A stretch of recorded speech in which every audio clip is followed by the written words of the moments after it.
আলহামদুলিল্লাহ, এই সুন্দর দুপুরবেলা চলে আসলাম আমার মরিয়ম্বু আর আমি নিজেদের খেতে লাগানো বেগুন বিচি ধানের চাউল দিয়ে পোলাও রান্না করব। আর এদিকে আমার মরিয়ম্বুকে আমি শিখিয়ে দিচ্ছি, বাদামগুলো ভেজে নিচ্ছে প্রথমেই।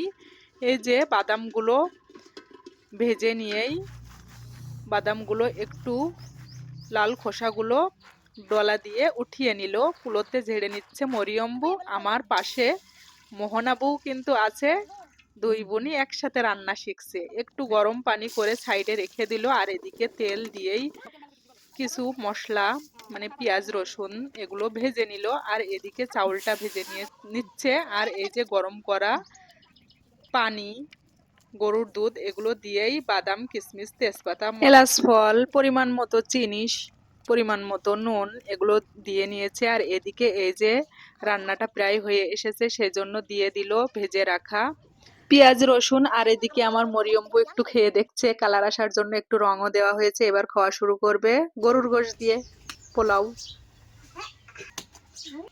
আপা খেতে কিন্তু অসাধারণ হয়েছে।